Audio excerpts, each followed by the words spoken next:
மனிதத்தை அழிக்கக்கூடிய ஒரு சைனடு குப்பிகள் இது இந்த எல்ஜிபிடிக்யூன்றது. துணை முதல்வருடைய மனைவி கீர்த்திகா அவங்க வந்து கொடியரசு துவக்கி வைக்கிறாங்க. அவருடைய மகன் இன்பநீதி போயிட்டு எல்ஜிபிடிக்யூவாக மாறிட்டாங்கன்னா அவர் அக்செப்ட் பண்ணிக்குவாங்களா? இதெல்லாம் வந்து அரசாங்கமே தடை விதித்து அவனுங்களுக்கு வரவனுங்கெல்லாம் கைது பண்ணி தூக்கி ஜெயிலில் போடணுன்ற நான். இந்த எல்ஜிபிடிக்யூன்றதெல்லாம் செருப்பு கேட்டு அடிக்கணுன்ற நான். இது வந்து அவங்களுக்கான உரிமையை வந்து கஷ்டப்பட்டு இந்த சமூகம் என்னடா உரிமைன்றீங்க? என்ன உரிமை? அதுதான் சொல்கிறேன். உரிமைன்னு சொல்லிட்டு மகள்கிட்ட வந்து தந்தை போகணும்னு சொன்னால் அதை ஏற்றுக்க முடியுமா? என்னடா உரிமைன்னா என்ன உரிமை? எனக்கு நிர்வாணமாக போகணும், தெருவில் எனக்கு உரிமை கொடுன்னு அரசாங்கம் கொடுத்துருமா? நான் கேட்குறேன். உதாரணத்துக்கு இது மனிதத்துக்கே அகைன்ஸ்டான ஒரு விஷயம்னு நீங்கள் சொல்கிறீங்க. இதனால யாருக்கு பாதிப்பு வரும் அப்படின்றத சொல்லுங்களேன். நீங்கள் பாதிப்பு வரதா தானே. இப்போ உதாரணத்துக்கு சொல்கிறேன்டா, உங்கள் அப்பாவும் உங்கள் அம்மாவும் எல்ஜிபிடிக்யூவாக இருந்திருந்தாங்கன்னா நீ பிறந்திருக்க மாட்டேன். எங்கள் அப்பாவும் அம்மாவும் எல்ஜிபிடிக்யூவாக இருந்தால் நான் பிறந்திருக்க மாட்டேன். இது மனிதத்துக்கு அழிவுக்கு உண்டான இது தானே. மிருகங்கள் கூட அப்படி செய்யாது. இதை விட பெருசாக நம்ம பேச வேண்டியதில்லை. மிருகங்கள் இருக்குது பார்த்தீங்களா, 5 அறிவுன்னு சொல்லக்கூடிய மிருகங்கள் கூட இந்த மாதிரி ஒரு கீழ்த்தரமான அசிங்கமான இதுவும் செய்ய மாட்டாங்க. இதை வந்து ப்ரொமோட் பண்ணது பாருங்கள் அரசாங்கம், இந்த ஊடகங்கள் இவங்கள செருப்பை கைட்டின்னு அடிக்கணுன்றேன். இல்லை சார், எனக்கு இந்த மாதிரி வாழணும்னு தோணுது, என்னுடைய வாழ்க்கையினால உங்களை எதுவும் பாதிக்காது அப்படின்றப்போ அதை வாழ்கிறதுக்கான உரிமை எனக்கு கொடுக்க வேண்டியதானே. இப்போ நான் வந்து நான் உங்களுடைய வாழ்க்கையில் நான் வாழ்கிறதுனால ஏதாவது பாதிப்பை ஏற்படுத்தினா தானே அது வந்து தவறு. நான் என் பாட்டுக்கு வாழ்கிறேன், உங்களை என்ன பண்ணுறேன் அப்படின்னு கேட்குறாங்க. அதுதான் எனக்கு புரியல. நீ கேட்குற கேள்வி எனக்கு புரியுது, ஆனால் நான் சொல்கிறது உங்களுக்கு புரியலையேன்னு தோணுது. நேயர்களுக்கு வணக்கம். இன்று நம்மோடு இணைந்திருக்கிறார் அரசியல் விமர்சகர் திரு தடா ரஹீம் அவர்கள். வணக்கம் சார். நேற்றுக்கு ஃபுல்லாக இணையதளங்களில் இப்போ வரைக்குமே இணையதளங்களில் பரவலாக பேசக்கூடிய ஒரு விஷயம் அப்படின்னு பார்த்தீங்கன்னா எல்ஜிபிடிக்யூ அப்படின்னு +++ அப்படின்ற அந்த செக்ஸுவாலிட்டி வந்து வெளிப்படுத்துகிற வகையில் அவங்களுக்கான ஒரு தினமாக அதை வந்து ஒரு ப்ரைட் வாக் அப்படின்றத வந்து பண்ணியிருந்தாங்க. சென்னையில் கூட பண்ணாங்க. உலகமெங்கும் நிறைய இடங்களில் வந்து இதை பண்ணப்பட்டது. இது பெரிய அளவில் இணையதளங்களில் பார்க்க முடிஞ்ச ஒரு பேசும் பொருளாக இருக்கக்கூடிய ஒரு விஷயமா இருக்குது. அவ்வளோ பெரிய கூட்டம் வந்து இருந்தது. இந்த ஒரு விஷயத்தை பற்றி உங்களுடைய பார்வை என்ன அப்படின்றத சொல்லுங்கள். என்னத்தை சொல்கிறது? ஏன் சொன்னால் இந்த மனிதம் என்கின்ற இந்த உலகத்தில் வாழக்கூடிய ஆண் பெண் இருபாலரையும் சொல்கிறேன். இந்த மனிதம் என்கின்ற இதுக்கு கிடைச்சிருக்கக்கூடிய ஒரு சைனடு குப்பியாக தான் நான் பார்க்குறேன். இது போன்ற செயல்கள் ஒரு சைனடு குப்பி, அந்த மனிதத்தை அழிக்கக்கூடிய ஒரு சைனடு குப்பிகள் இது இந்த எல்ஜிபிடிக்யூன்றது. ஏன்னா இதில் வந்து டிரான்ஸ்ஜெண்டர்னு சொல்லக்கூடிய இந்த திருநங்கைகள் என்பது புராண காலத்திலேருந்து இருக்குது. அது இப்போ உருவாகினது இல்லை அப்படின்னு சொல்லலாம். மற்றது எல்லாமே இந்த போதை மாஃபியாக்கள் அவங்க வந்து ப்ரொமோட் பண்ணது தான் இந்த எல்ஜிபிடிக்யூவை. இன்றைக்கி வந்து இந்த அரசாங்கம் இந்த ஊடகங்கள் மெயின் ஸ்ட்ரீம் மீடியா அதை வந்து ப்ரொமோட் பண்ணுறது, அந்த வீடியோக்களெல்லாம் வந்து ஒளிபரப்புறதெல்லாம் பார்த்திங்கன்னா அந்த ஒளிபரப்பக்கூடிய நபர்களுடைய ஆணோ பெண்ணோ மகனோ இந்த எல்ஜிபிடிக்யூவில் போய் சேர்ந்துட்டான்னு சொன்னால் அவங்க அக்செப்ட் பண்ணுவாங்களா? இப்போ உதாரணத்துக்கு துணை முதல்வருடைய மனைவி கீர்த்திகா, அவங்க பேர் என்ன, கீர்த்திகா, அவங்க வந்து கொடியரசு துவக்கி வைக்கிறாங்க.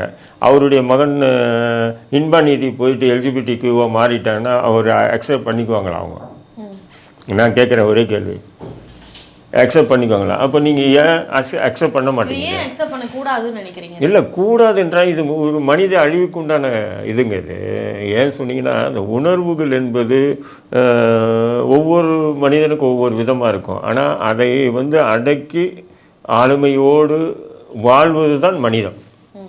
புரியுதுங்களா? நம்ம இஷ்டத்துக்கும் வாழலாம், அதுக்கு உண்டான சுதந்திரம் வேணும் அப்படின்னு சொன்னாங்கன்னா நம்ம இஷ்டத்துக்கு எப்படி ஒரு ஆண் கூட போயிடலாம், பெண் கூட போயிடலாம், 2 பெண்ணு ஒரு ஆண் கூட இருக்கலாம், 2 ஆண் ஒரு பெண்ணு கூட இருக்கலாம். புரியுதுங்களா? அப்புறம் வந்து ஒரு என்ன சொல்ல வருது, ஒரு நான் ஆம்பளையாக என்னை நினச்சிக்கிட்டேன்னா பொம்பளைக்கிட்ட போகலாம், பொம்பளையாக நினச்சிட்டா ஆம்பளைக்கிட்ட போகலாம். இதுமாரி எல்லாம் பார்த்துட்டு வந்து இப்போ வந்து எப்படின்னா ஒரு மகள் வந்து தந்தைக்கிட்ட ஆசைப்பட்டு போயிடுவா. இப்போ தந்தை மகள் மீது ஆசைப்படலாம், மகன் வந்து தாய் மீது ஆசைப்படுறாங்க. அப்போ அது வந்து என்ன பண்ணுவோம், இதனோட கொடுமையானுவீங்க இல்லையா? அப்போ அதுவும் அவங்களுக்கு உண்டான உரிமைன்னு சொல்லி நாளைக்கு கொடியை தூக்கிட்டு போனாங்கன்னா இந்த மீடியாவும் இந்த அரசாங்கமும் என்கரேஜ் பண்ணுமா? நான் கேட்குறேன். இதெல்லாம் வந்து அரசாங்கமே தடை விதித்து அவனுங்களுக்கு வரவனுங்கெல்லாம் கைது பண்ணி தூக்கி ஜெயிலில் போடணுன்றேன் நான். இந்த எல்ஜிபிடிக்யூன்றதெல்லாம் செருப்பு கேட்டு அடிக்கணுன்றேன் நான். இது வந்து அவங்களுக்கான உரிமையை வந்து கஷ்டப்பட்டு இந்த சமூகம் என்னடா உரிமைன்றீங்க? என்ன உரிமை? அதுதான் சொல்கிறேன். உரிமைன்னு சொல்லிட்டு மகள்கிட்ட வந்து தந்தை போகணும்னு சொன்னால் அதை ஏற்றுக்க முடியுமா? ஆனால் பேரண்டிங்கை வந்து நீங்கள் அப்படி நினைக்கிறீங்க? என்ன பேரண்டிங் நினைக்கிறீங்க? அது என்னுடைய உரிமைன்றாவன். எனக்கு உண்டான சுதந்திரன்றான், ஏற்றுக்குவீங்களா? ஏங்க நீங்கள் திருமணம் பண்ணுறதுக்கே வயசு 18ன்னு நிர்ணயிச்சு வச்சுருக்கீங்க. பெண்ணுக்கு 18, ஆணுக்கு 21 நிர்ணயிச்சு வச்சுருக்கா இல்லை அரசு? அதுக்கு முன்னாடி திருமணம் பண்ணால் உடனே வந்து கைது பண்ணி ஹோமுக்கு அனுப்புறீங்களா இல்லை பெண்ணை? பையனை ஜெயிலுக்கு போகிறீங்களா இல்லையா? 21 வயசுக்கு முன்னாடி பண்ணால் பண்ணுறீங்களா இல்லையா? அது அவங்களுடைய உரிமையை விட்டு வேண்டியது தானே. அப்போ அதெல்லாம் நீங்கள் பகுத்தறிவே நீங்கள் புகுத்துறீங்க. ஏன்னா அந்த 18 வயசு பொண்ணுக்கு பூர்த்தி ஆனால் தான் அவள் வந்து ஒரு பெண்மை அடைவா. அதேமாரி இப்போ 21 வயசுக்கு மேலே பையனுக்கு வந்தால் தான் திருமணம் பண்ணணும், அப்போ தான் அவன் பூர்த்தி அடைவான்னு நீங்கள் அதிலெல்லாம் பகுத்தறிவை செலுத்தக்கூடிய நீங்கள் இது போன்ற கேடு கெட்ட அனாச்சாரமான கீழ்த்தரமான வேலை செய்யக்கூடிய எல்ஜிபிடிக்யூவை எப்படி என்கரேஜ் பண்ணுறீங்க? இது மனிதத்துக்கே அகைன்ஸ்டான ஒரு விஷயம்னு நீங்க சொல்றீங்க. இதனால யாருக்கு பாதிப்பு வரும் அப்படின்றத சொல்லுங்களேன். நீங்க பாதிப்பு வரதா தானே. இப்போ உதாரணத்துக்கு சொல்றேன், உங்க அப்பாவும் உங்க அம்மாவும் எல்ஜிபிடிக்யூவா இருந்திருந்தாங்கன்னா நீ பிறந்திருக்க மாட்டேன். எங்க அப்பாவும் அம்மாவும் எல்ஜிபிடிக்யூவா இருந்தா நான் பிறந்திருக்க மாட்டேன். இது மனிதத்துக்கு அழிவுக்கு உண்டான இது தானே. சரி சார், இப்போ நீங்க சொல்றது வந்து ஃபியூச்சரிஸ்டிக்கா சொல்றீங்க. இப்போ இந்த சூழல்ல இப்போ எல்ஜிபிடிக்யூ இருக்கிறதுனால அது யாருக்கான பாதிப்பை கிரியேட் பண்ணும்னு நினைக்கிறீங்க? இல்லை, அது எல்லாரும் பொதுவாகவே பாதிப்பு உள்ளாகும். எப்படின்னு சொன்னீங்கன்னா, இங்கே ப்ரைட் வாக் போகிறாங்க, ப்ரைட் வாக்னாலேயோ இல்லை ப்ரைட் வாக் இந்த இப்போ நம்ம சமூகத்தில் அவங்களும் சேர்ந்து இருக்கிறதுனால என்ன பாதிப்புகள் வந்து ஏற்படுத்தும்? அவங்களும் சில விஷயங்களை வந்து கேட்குறாங்க, சில விஷயங்களை வந்து கிளைம் பண்ணுறாங்க, எங்களுக்கான உரிமையை கொடுங்க அப்படிலாம். என்னடா உரிமைன்னா என்ன உரிமை? எனக்கு நிர்வாணமாக போகணும் தெருவில், எனக்கு உரிமை கொடுன்னு அரசாங்கம் கொடுத்துருமா? நான் கேட்குறேன் உதாரணத்துக்கு. உரிமை என்றது அதுக்கு ஒரு வரைமுறை இருக்குது. உரிமை என்பது நாங்கள் 2 பெண்களும் சேர்ந்து ஒரு ஆண் கூட போவோம், அதுக்கு உரிமை கொடுங்க. அல்ல 2 ஆண்களும் சேர்ந்து ஒரு பெண்ணை நாங்கள் வந்து இது பண்ணுவோம், அதுக்கு உரிமை கொடுங்க. இதுக்கு அரசாங்கம் எப்படி என்கரேஜ் பண்ணுது? எப்படி இதுக்கு வந்து மீடியா வந்து பப்ளிக்காக வந்து அக்செப்ட் பண்ணுறாங்க? இது பொதுவெளியில் ஆண் பெண் இருபாலரும் பார்க்குறாங்க, இளைஞர்கள் பார்க்குறாங்க. பார்க்கும்போது என்னடும், இளைஞர்கள் மத்தியில் இப்போத்தேருந்தே அந்த ஒரு எண்ணம் உருவாயிடுச்சுன்னா கொஞ்சம் யோசனை பண்ணி பாருங்க. இப்போ ஒரு ஆணும் பெண்ணுமோ இல்லை ஒரு ஆணும் வந்து பழகுறதுக்கு வந்து வேற எந்த ஒரு விஷயத்துக்காகவும் பழகாம வெறுமனே வந்து மன ரீதியாக ஒரு நல்ல பேசிக்கிறாங்க, நல்ல பழகுறாங்க அப்படின்ற ஒரு விஷயமா இருந்தால் அதை நட்புன்னு கூட சொல்லுவாங்க. ஆனால் நட்பை கூட வந்து இவங்க காம்ப்ளிகேட் பண்ணிக்கிறாங்களோ அப்படின்ற ஒரு பார்வை இருக்கே, அதை எப்படி எடுத்துக்கிறீங்க? இல்லைடா, இது வந்து பார்த்தீங்கன்னு சொன்னால் முழுக்க இவங்களுக்கு இருக்கக்கூடிய இந்த காம உணர்ச்சியின் வெளிப்பாடு, அசிங்கத்தின் வெளிப்பாடு தான் இவங்க இப்படி ஒரு டீமாக ஒன்று வச்சுக்கிட்டு அதுக்கு ஒரு பேர் எல்ஜிபிடிக்யூன்னு வச்சுக்கிட்டு இதெல்லாமே பண்ணுறாங்க. புரியுதுங்களா? அதுதான் என்னுடைய பார்வை. முதல்ல வந்து லெஸ்பியன்னாங்க, எல்லுன்னா லெஸ்பியனு, ஜின்னா கெய், அப்புறம் பின்னா பைசெக்சுவல். அதான் கலந்தெல்லாம் நீ ஒரு பெண்ணாவோ ஒரு ஆணாவோ இருந்தால் எப்படி வந்து ஏற்றுக்குவாங்க? மனசை எப்படி ஏற்றுக்கும்? பல 2-3 பெண்கள் ஒரு ஆண் அல்லது 2-3 ஆண்கள் ஒரு பெண்ணு எப்படி அதை அக்செப்ட் பண்ணும்? கொஞ்சம் யோசனை பண்ணி பாரு. நீ ஆக்சுவலாக வந்து ஆக்சுவலாக எப்படின்னு சொன்னால் அது ட்ரக்ஸ் அடிக்டாக இருக்காங்க பார்த்தீங்களா, அவங்க தான் இதுமாரி அக்செப்ட் பண்ணுவாங்க. இதுங்க எல்லாமே ட்ரக்ஸ் அடிக்ட்டு. இது போதை மாஃபியாக்கள் ப்ரொமோட் பண்ணுறக்கூடிய ஒரு கேம் தான் இந்த எல்ஜிபிடிக்கு. ஆனால் இது அவங்கெல்லாம் போதை கன்சியூம் பண்ணுறதுக்கான ஆதாரம்லாம் எதுவும் இல்லையே. ஆதாரம்னா யார் நீங்கள் செக் பண்ணியிருக்கீங்களா? யாருன்னா கூட்டும் போய்? நான் இல்லைன்னு சொல்கிறேன். 100% அவங்களை நீங்கள் கன்சியூம் பண்ணுங்கள். 100% போதை, இது போதை மாஃபியாக்கள் தான் இது ப்ரொமோட் பண்ணுறாங்க. அரசாங்கமே சொல்றாங்க அப்படின்றப்போ அதை எப்படி எடுத்துக்கிறது? இல்ல, அரசாங்கம் எது சொன்னாலும் ஏத்துக்கணும்ன்றது மக்களுடைய இது விஷயம் இல்லையா? திருநங்கைகளுடைய உங்களுடைய பார்வை என்ன? இல்ல, திருநங்கை என்பது அதான் நான் சொல்றேன், புராண காலத்திலேருந்து வரக்கூடிய ஒரு விஷயம். அது வந்து அன்னையிலேருந்து இன்ன வரையிலும் இருக்கு. இல்லை, அதை அழிக்கவும் முடியாது, ஒன்றையும் பண்ண முடியாது. இப்போ நீ பெண் இருக்கேன்னு சொன்னால் உனக்குள்ளும் ஒரு 20 விழுக்காடு ஆண்மை இருக்கும், ஆண்மைத்துவம் இருக்கும். அதேமாரி நான் இருக்கேன்னு சொன்னால் எனக்கும் ஒரு 20 விழுக்காடு வந்து பெண்மைத்துவம் இருக்கும். புரியுதுங்களா? 80 ஆண்மைத்துவம் இருந்ததுன்னா 20 விழுக்காடு பெண்மைத்துவம் இருக்கும். உனக்கு வந்து 80 வந்து பெண்மைத்துவம் இருந்தால் 20 வந்து ஆண்மைத்துவம் இருக்கும். இது எல்லா மனிதத்துக்குள்ள ஒரு விஷயம். இதில் கொஞ்சம் கூடுனா குறைஞ்சாவோ தான் இது வந்து திருநங்கைகளாக மாறுது. புரியுதுங்களா உங்களுக்கு? ஆணுக்கு வந்து கொஞ்சம் கூடவோ குறையும் போது தான் திருநங்கையாக மாறுது. இதை வந்து இன்றைக்கி இருக்கக்கூடிய மருத்துவ உலகத்தில் அதையும் க்யூர் பண்ணலாம். பட் இவங்க என்ன பண்ணுறாங்கன்னு சொன்னால் திருநங்கைகள் அவங்க ஜெனரேஷனை இது பண்ணுறது அந்தமாரி கொஞ்சம் வந்தாலும் அவங்க அக்செப்ட் பண்ணி அவங்கள வந்து என்ன பண்ணுறாங்க, அரவணைச்சு அவனை தூக்கிட்டு போய் அவனை ஒரு மாதிரியாக்கி அவனை திருநங்கையாகவே முழுசாக மாற்றுறாங்க. எப்போதும் பாருங்கள், பேச்சில் கூட சில பேர் பெண்மை சாயலோடு பேசுவாங்க. சில பெண்கள் பேசும்போது ஆண்மை சாயலோடு ஆண் சாயலோடு பேசுவாங்க. இது எல்லாருக்கும் ஒரு பர்சன்டேஜ் குறையும் ஏறும். 100% ஆண்மைத்துவம் இருக்கிற ஒரு ஆணுக்கு ஒரு பெண்ணுக்கு வந்து 100% பெண்மைத்துவம் இருக்காது. கொஞ்சம் மாறுபடும். அந்த மாறுபடுதல் கொஞ்சம் கூடுதல் குறைதல். ரெண்டாவது அவனுடைய நடவடிக்கைகள் செயல் இது அவனை மாற்றிக்குது. இதுதான் இந்த திருநங்கைகள். அப்போ திருநங்கைகளுக்கு ஆரம்பத்துல இருந்தே இருக்கிறதுனால மூன்றாம் பாலினம்ன்ற ஒரு விஷயம் வந்து இப்போ எல்லா இடங்கள்லயும் இருக்கதான் செய்யுது. அதுக்கான ஒரு முன்னாடி இருந்ததுக்கு விட இப்போ சமூகம் வந்து அவங்களை ஏற்றுக்க ஆரம்பிச்சிருச்சு. இப்போ இந்த எல்ஜிபிடிக்கு வந்ததுனால இவங்களை ஏத்துக்கிட்ட ஒரு விஷயமே வந்து பிரச்சனைக்குள்ளாகுதோ அப்படின்னு. இப்போ அதுதான் இப்போ இந்த எல்ஜிபிடிக்யூவில் வந்து டிரான்ஸ்ஜெண்டர் டீயை வந்து அவங்க சேர்த்துக்கிட்டாங்க. இந்த எல்ஜி ஒவ்வொரு இன்சியலுக்கும் ஒவ்வொரு பேர் அதில், புரியுதுங்களா? இப்போ அவங்க வந்து டிரான்ஸ்ஜெண்டர்லேயும் அதை சேர்த்துக்கிட்டு தான் இந்த எல்ஜிபிடிக்யூன்னு நடத்துகிறாங்க. இது முழுக்க முழுக்க ஒரு அனாச்சாரமான கீழ்த்தரமான இயற்கைக்கு மாற்றமானமா வேற எல்லாத்தையும் விடு, இயற்கைக்கு மாற்றமான ஒரு நபர்கள் தான் இந்த எல்ஜிபிடிக்யூ. இயற்கைக்கே எதிரான, இயற்கைக்கு மாற்றமான மிருகங்கள் கூட அப்படி செய்யாது. இதை விட பெருசாக நம்ம பேச வேண்டியதில்லை.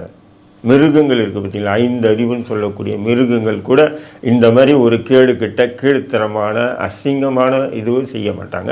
இதை வந்து ப்ரொமோட் பண்ணது பாருங்கள் அரசாங்கம், இந்த ஊடகங்கள், இவங்களை செருப்பை கைட்டின்னு அடிக்கணுன்ற. நான் இப்போ மைண்ட் லெவலில் வந்துட்டு அவங்களுக்கு வந்து ஒருவேளை வந்து நீங்கள் சொல்கிற மாதிரி ட்ரக் பயன்படுத்தினால தான் இப்படி இருக்குன்னு உங்கள் பார்வை வைக்கிறீங்க. ட்ரக் பயன்படுத்தாமல் மைண்ட் ரீதியாக அவங்களுக்கு வந்து இது தோணுது அப்படின்றப்போ அதை கியூர் பண்ணுறதுக்குமே மருத்துவத்தில் எதுவுமே இல்லை அப்படின்றப்போ அவங்களை என்ன தான் பண்ண முடியும்? அக்செப்ட் பண்ணிக்கிறது தான் ஆக முடியும். ஏமா மைண்டு, அதான் நான் சொல்கிறேன், என் மைண்டு வந்து பொண்ணுக்கிட்ட போகணுன்னு ஆசை, பொண்ணுக்கிட்ட போக முடியுமா கேட்குறேன் நான். அதை கண்ட்ரோல் பண்ணுறதுக்கான ஒரு சக்தி அவங்க, அதுதான் மனிதம், அதுதான்டா மனிதம், அதுதான் மனுஷன். புரியுதா? மனுஷன் மிருகத்துக்கு ஏன் மாற்றம் இருக்கு? இல்ல சார், இப்போ நீங்க இப்படி சொன்னீங்கன்னா இப்போ அவங்களோட கம்பேர் பண்றதுக்காக இந்த கேள்வி எழுப்பல. இப்போ வந்து மாற்றுத்திறனாளிகள்னா இப்போ ஸ்பெஷல் கிட் நிறைய பேர் இருக்கிறாங்க. சின்ன குழந்தைங்கள்லயே வந்து புத்தி சுவாதனம் இல்லாத குழந்தைகள்லாம் இருக்கிறாங்க. அப்போ அவங்களுக்கு அது மனிதமே இல்லை அப்படின்னு நீங்க எப்படி சொல்ல முடியும்? அது மாதிரி தானே மென்டலி அவங்களுக்கு அந்த பவர் இல்லை, என்னோட கண்ட்ரோல் பண்ணிக்கக்கூடிய பவர் இல்லைன்றதான அவங்களுடைய வாதமா இருக்கு. நீ அதே இடத்துல வந்து மாற்றுத்திறனாளி அதுவும் மைண்ட் இதுவான ஒரு பிரச்சனை இல்லை. இது மாற்றுத்திறனாளி வந்து அவங்க உடல் ரீதியாக ஏற்படக்கூடிய நேச்சுரல், அது புரியுதுங்களா, மாற்றங்கள். அதை வந்து நம்ம ஒப்பிட முடியாது. இல்ல சார், பிரெயின் மால் ஃபங்க்ஷனிங்னால தானே அவங்க வந்து புத்தி சுவாசன ஒரு குழந்தையா பிறக்கிறாங்க இல்ல மாறுறாங்க அப்படின்னு தானே இருக்கிறாங்க. இவங்களும் பிரெயின்ல ஏதோ அவங்களால கண்ட்ரோல் பண்ண முடியாத ஒரு இதுதானே. இப்படிதான் அது கண்ட்ரோல் பண்ண முடியாம வந்து காட்டாற்று வெள்ளம் மாரி உங்களுடைய அசிங்கங்களையும் காமங்களையும் நீங்க கொண்டு போறது எந்த விதமான இது என்ன? அதனால நீங்க இந்த சமூகத்துக்கு என்ன சொல்ல வரீங்க? சரி, இப்போ நான் உங்களுக்கு ஒரு படத்தை வச்சு யூசுவலா நான் எக்ஸாம்பிள் சொல்ல மாட்டேன், ஒரு புரிதலுக்காக சொல்றேன். இப்போ அந்நியன் படம் பார்த்திருப்பீங்க, 3 கேரக்டரா ஒரே இதுல இருப்பாரு. அது மாதிரி தான் நான் வந்து ஆணாவும் மாறுறேன், பெண்ணாவும் மாறுறேன். அதான் இதில் வந்து ++++ப்ளஸில் நிறைய செக்ஷுவாலிட்டிஸ் இருக்குது. காலையிலேருந்து சாயந்தரம் வரை ஆணாக இருப்பாங்க, சாயந்தரத்துக்கு மேலே பெண்ணாக இருப்பாங்க. இந்த மாதிரியான விஷயங்கள் கூட அதில் இருக்குது. இப்போது அந்நியன் படத்தில் பார்த்துருக்கீங்க இல்லையா, 3 கேரக்டர் ஒரே இதில் ஒரே மனிதருக்குள்ள. அது மாதிரி அதுவும் ஒரு விதமான ஒரு பிரச்சனை. அந்த மாதிரி இதை அணுகணுமா இல்லை எப்படி பார்க்குறீங்க? அது வந்து திரைப்படத்தில் ஒரு கற்பனை கதாபாத்திரம் இல்லை, அந்த மாதிரி உலகத்தில் இருக்கிறாங்க. இல்லை அதான் சொல்கிறேன், ஒரு கற்பனை கதாபாத்திரம். நேச்சுரலாக எல்லாருமே அப்படி இல்லை. எல்லாரும் அப்படி இல்லை சார். ஆனால் சில பேருக்கு யார் எப்படி அஃபெக்ட் ஆகிறாங்க? மென்டலி அந்த மாதிரியான அஃபெக்ட் யாரும் அப்படியே ஆக முடியாது. அப்படி பலம் வந்து கூடிடாது. இப்போ நீங்கள் அந்நியன் படத்தில் வந்து ஒரு கேரக்டர் ரொம்ப ஷார்ப் கேரக்டர், இன்னொரு கேரக்டர் ரொம்ப ரஃப் கேரக்டர் கேளு நீ சொல்கிற மைண்டு தான் எல்லாரும் தூக்கி வீசுவான், எல்லாரும் தூக்கி அடிப்பான். அந்த அளவுக்கு பலசாலி எப்படி ஆக முடியும்? வர முடியாதுடா. நான் என்ன சொல்கிறேன், அப்படியே வரலாம். எப்படின்னா ஷார்ப் கேரக்டராகவும் இருக்கலாம். இப்போ அது வந்து நேச்சுரல் நீ சொல்கிற மாதிரி இருக்குது. எப்படின்னா பழகும்போது நல்லா பழகுவான், ஒரு கொலைகளை பண்ணும்போது வெறித்தனமாக செயல்படுவான். நம்ம அது பார்த்துருக்கோம். அது சில பேருக்கு அப்படி இருக்குது, வெறித்தனமாக இருப்பான். பார்த்தா இவனை அந்த கொலை பண்ணா அப்படின்னு நம்ம தோணும், புரியுதுங்களா? அதெல்லாம் இருக்குது, இல்லைன்னு சொல்ல. அதுக்குன்னு சொல்லி நீங்கள் வந்து இந்த திரைப்படத்தில் வரக்கூடிய மாதிரி வந்து பெரிய ஒரு 4-10 ஆம்பளைக்கு உண்டான பலம் வந்துட்டு தூக்கி எல்லாத்தையும் அடிக்கிற மாதிரியெல்லாம் யாராலையும் அடிக்க முடியாது. அந்த கொடூர சிந்தனைகள் மாறப்படும் சில நேரங்கள். அது மெயின், அது வேறு விஷயம். அதை எடுத்துகிட்டு வந்து இந்த எல்ஜிபிடிக்யூலெலாம் இது இணைக்க முடியாது, இணைச்சு பேச முடியாது. இது முழுக்க இதில் ஏதாவது ஒன்று பாருங்கள். இதில் அந்த கடைசியாக எல்ஜிபிடிக்யூ அப்புறம் கியூரிக்கு அப்புறம் என்ன ஐயா ஏதோ ஒன்று இருக்குது. அதெல்லாம் வந்து என்ன குழந்தையுடன் அந்த குழந்தை பிறக்குதுன்னா அந்த குழந்தைக்கே செக்ஸுவல் இது பண்ணுறது இவங்க. இதெல்லாம் எப்படிடா ஏற்றுக்க முடியும்? அப்படி பண்ணால் போக்சோ சட்டத்தில் அப்போ ஏன் போக்சோ சட்டம் எதுக்கு வச்சுருக்காங்க நான் கேட்குறேன். இது அரசாங்கம் இப்போ அமெரிக்காவில் வந்து ட்ரம்ப் வந்து இதை பேன் பண்ணியிருக்கிறாரு, ரஷ்யாலையும் இதை பேன் பண்ணியிருக்கிறாங்க. இது வெஸ்டர்ன் கல்ச்சர்னு சொல்கிறாங்க. அப்படி சில வாதமும் உண்மையிலே சொல்லட்டுமா, அமெரிக்கா பிரிட்டன் எல்லா நாடுகளும் இது வந்து துப்புனதை இப்போ இவங்க பிடிச்சிட்டு ஆட்டிகிட்டு இருக்காங்க. ஆண் பெண் இரு பாலரும் எப்படி அவங்களுடைய நிலையை அடுத்த ஜெனரேஷனை கொண்டு போவாங்க? சரி, இப்போ எப்படி வந்து ஒரு சிலர் வந்து தன்னை லெஸ்பியன் தன்னை கேன்னு வந்து சொல்லிக்கிறாங்களோ அதை மாதிரி நான் வந்து இயற்கைக்கு புறம்பான கிடையாது, நான் வந்து ஸ்ட்ரெயிட் அப்படின்னு சொல்லக்கூடியவங்களும் இருக்க தானே செய்கிறாங்க. எப்படி இப்போ ஸ்ட்ரெயிட்னு சொல்கிறவங்களாம் இருக்க தானே செய்கிறாங்க. அவங்க எப்படி மாறுவாங்கன்னு நினைக்கிறீங்க? ஒரு சிலர் அப்படி இருக்கிறாங்கன்னா இப்போ டிரான்ஸ்ஜெண்டர்ஸ் வந்து ஒரு கம்மியான தொகையில் தானே இருக்கிறாங்க. அதே மாதிரி இப்போ நீ வந்து இப்போ ஒரு மெச்சூர்டு பெண்ணு, நானும் வந்து ஒரு ஒரு புரிதலான நபர், நான் ஒரு மெச்சூர்டு நைனு, நம்ம 2 பேரும் மாற மாட்டோம். உதாரணத்துக்கு சொல்கிறேன். அந்த குழந்தைங்க அந்த புரிதலை வந்து பெற்றோர்கள் ஆசிரியர்கள் தானே கொடுக்கணும். அது பெற்றோர்கள் ஆசிரியர். இன்னைக்கு வந்து இந்த போதை இதில் வந்து எத்தனை விதமான போதை மாத்திரைகள் இன்னைக்கு வந்து பள்ளிகள்லையும் கல்லூரிகள்லையும் மாணவிகள் மத்தியில் போதை வஸ்து எவ்வளோ சர்வசாதாரண புழக்கத்தில் இருக்குதுன்னு உனக்கு தெரியும் இல்லையா? நீ படிக்கிறக்குள்ள தெரியுமா? இருக்கா இல்லையா? எனக்கு தெரிஞ்சு இல்லை, நிறைய இருக்குது. மாணவிகள் மத்தியில் மாணவர்கள் மத்தியிலே இந்த போதை வஸ்து பழக, அதுலேருந்து அந்த குழந்தைங்களை மீட்டெடுக்கிறதே பெற்றோர்கள் இன்னைக்கு பெரிய குதிரை கும்பாக இருக்குது. என்ற ஒரு போதை மாத்திரை அது இன்றைக்கி வந்து பார்த்திங்கன்னா இந்தியாவில் சர்வசாதாரணமாக கிடைக்குது. அது டேப்லெட்டு, அது வீட்டில் எதுவுமே நீ வச்சுருப்ப. உங்கள் அம்மாகிட்ட அம்மா தலையெல்லாம் வலிக்குது, உடம்பெல்லாம் ஒரு மாதிரி இருக்க, மாத்திரை எடுமானா அம்மாவே எடுத்துகிட்டு வந்து அந்த மாத்திரை உங்ககிட்ட கொடுக்கும், தண்ணியும் கொடுக்கும். அம்மாவுக்கு முன்னாடியே அந்த மாத்திரையும் தண்ணியும் குடிப்பேன், குடித்து படுத்துவேன். பொண்ணுக்கு ஏதோ தலைவலி உடம்பு வலிக்குதுன்னு சொல்லிட்டு விடுவாங்க. பட் அது வந்து ஒரு போதை வஸ்து மாத்திரை. அது இதெல்லாம் யார் உருவாக்குறாங்கன்னு சொன்னால் பெரிய பெரிய கார்ப்பரேட் கம்பெனிகள், மருந்து மாத்திரை தயாரிக்கக்கூடிய கார்ப்பரேட் கம்பெனிகள் தான் இந்த கெமிக்கல் போதை வஸ்துகளை உருவாக்குறாங்க. அப்போ இந்த கெமிக்கல் போதை வஸ்து பயன்படுத்த அவனுக்கு வந்து என்ன ஆகுதுன்னு சொன்னால் அந்த மனிதம் என்ற தன்மையை விட்டு மாறி நம்ம எப்படி வேணாலும் வாழலான்னு சொல்லி வாழ்கிறானுங்கள, அதுதான் இந்த கோஷ்டி, இந்த எல்ஜிபிடி கோஷ்டி. அதுக்கு இந்த அரசாங்கமோ காவல்துறையோ இந்த ஊடகங்களோ முன்னிலைப்படுத்தி அவங்கள வந்து ப்ரொமோட் பண்ணுறது வந்து பார்த்திங்கன்னா இது உண்மையிலே வந்து ஏதோ மண்ணள்ளி தள்ளி கொட்டிக்கிறதுக்கு சமம். ப்ரைடு வாக் நடக்குது இல்லையா சார்? அங்கே வந்து அம்பேத்கரினுடைய புகைப்படம், பெரியாரினுடைய புகைப்படங்கள் இதெல்லாம் பார்க்க முடியுது. இதுதான் செருப்பால் அடிக்கணுன்றேன். அம்பேத்கர் என்னைக்கு எல்ஜிபிடிக்கு ஆதரிச்சார்? என்னைக்கு பெரியார் எல்ஜிபிடிக்கு ஆதரிச்சார்? ஆண் பெண் சுதந்திரத்தை பற்றி 2 பேரும் பேசியிருக்காங்க. எல்ஜிபிடிக்கு ஆதரிச்சாங்க. அவங்க என்ன சொல்றாங்கன்னா ஒரு போராட்ட குணம் வந்து அவங்க 2 பேருக்கும் இருந்தது, அந்த போராட்ட குணம் வந்து எங்களுக்கும் இருக்கு. ஏண்டா அவங்க சமூகத்துக்கு உண்டான போராட்டத்தை வழியை ஏற்படுத்தி கொடுத்தாங்க. நீங்க நாசத்துக்கு உண்டான போராட்டத்தை வந்து கையில் எடுத்திருக்கீங்க. அது அவங்களும் நீங்களும் எப்படி ஒன்றாவீங்க? ஏதாவது நீ பெரியார் வந்து எல்ஜிபிடிக்கோ இதேமாரி சுயமரியாதை சுய விருப்பம் அப்படின்றத பற்றிலாம் பேசுறாரு இல்லையா பெரியார்? அப்போ சுய விருப்பம், என்னுடைய விருப்பத்தின் அடிப்படையில் நான் என் வாழ்க்கையை அமைச்சுக்கிறேன். பெரியார் சொன்ன சுய விருப்பம் சுயமரியாதை என்பது வேறு, இவங்க சொல்லக்கூடிய சுய விருப்பம் சுயமரியாதை என்பது வேறு. அவர் சொன்னது சுயமரியாதை சுய விருப்பம் என்பது அது வந்து பொதுவாக வாழும்போது மக்களோட மக்களாக வாழும்போது தன்னை ஒரு கீழானவனாக நினச்சி அல்லது நமக்கு எதுவும் தெரியாது அவனுக்கு கீழே தான் நம்ம வாழணும்னு நினச்சி வாழாத, அது சுயமரியாதையோடு வாழு, அடுத்தவன் பார்க்கும்போது சுயமரியாதையோடு இது அப்படின்றது தான் அவங்களுடைய கருத்துக்கள். புரியுதா? அதுக்குன்னு சொல்லி இந்த நாதாரிங்க சொல்கிற மாதிரி சுயமரியாதை இல்லை, இது இல்லை. இப்போ இன்றைக்கு எந்த திருமாவளவன் அவர்களுடைய கருத்தும் வந்து இன்னைக்கு ஒரு பேசும் பொருளாக மாறி இருக்கு. அவர் வந்து அம்பேத்கரை வந்து அவங்களுடைய கட்சியினுடைய கொள்கை தலைவராக வச்சிருக்கிறாங்க. ஆனால் இவங்க அம்பேத்கரை வந்து இவங்களும் அம்பேத்கரை முன்னிறுத்தி தான் வந்து நிறைய இடங்கள்ல பார்க்க முடியுது. திருமாவளவர்கள் வந்து இதுக்கு ஒரு ஆப்போசிட்டான ஒரு கருத்தை முன் வச்சிருக்கிறாரு அப்படின்னு அதையுமே வந்து கேள்வி பொருளாக மாத்துறாங்க. இது வந்து ஒரு கட்டுப்பாடை வந்து தனக்கு ஒரு செல்ஃப் கண்ட்ரோலை வந்து இல்லாத ஒருத்தங்க அப்படின்ற மாதிரி அவங்கள வந்து சொல்லியிருக்கிறாரு. உண்மைதானம்மா? இதெல்லாம் வந்து செல்ஃப் கண்ட்ரோல் மட்டும் இல்லை. இப்போ நான் இருக்கேன்னு சொன்னால் நமக்கு வந்து சுற்றி வாழக்கூடிய மக்கள் நிறைய பேர் இருக்காங்க. நமக்கு மனசு தோணுதெல்லாம் நம்ம நிறைவேற்றிட முடியுமா? சொல்லு. அது வந்து மனிதமே இல்லை, மிருகத்தனம் தானே அது. இல்லை சார், எனக்கு இந்த மாதிரி வாழணும்னு தோணுது, என்னுடைய வாழ்க்கையினால உங்களை எதுவும் பாதிக்காது அப்படின்றப்போ அதை வாழ்கிறதுக்கான உரிமை எனக்கு கொடுக்க வேண்டியதானே? இப்போ நான் வந்து நான் உங்களுடைய வாழ்க்கையில் நான் வாழ்கிறதுனால ஏதாவது பாதிப்பை ஏற்படுத்தினா தானே அது வந்து தவறு. நான் என் பாட்டுக்கு வாழ்கிறேன், உங்களை என்ன பண்றேன் அப்படின்னு கேக்குறாங்க. அதுதான் எனக்கு புரியல. நீ கேட்குற கேள்வி எனக்கு புரியுது. ஆனால் நான் சொல்கிறது உனக்கு புரியலையேன்னு தோணுது. நான் என்ன சொல்கிறேன், அது அவங்களுக்கு உண்டான உரிமைன்னு சொன்னால் ஒவ்வொருத்தரும் அப்படி உரிமைன்னு சொன்னேன்னா யார் கூட வேணாலும் இருப்பாங்களே. அப்போ அதுக்கப்புறம் ஒரு கட்டமைப்பு இல்லாமல் போயிடுமே. இப்போ எதுக்கு சட்டத்திட்டம்லாம் அந்த பாலியல் சம்மந்தமான சட்டத்திட்டங்கள்லாம் எடுத்து எரித்து போட்டுடலாமா? சொல்லுங்கள். எல்லா பாலியல் சம்மந்தமான எல்லா சட்டத்திட்டங்களையும் எரித்து போட்டுற முடியுமா? ஆசை எல்லாருக்கும் இருக்கும். எல்லா விஷயத்தையும் எல்லாத்துக்குமே இருக்கும்.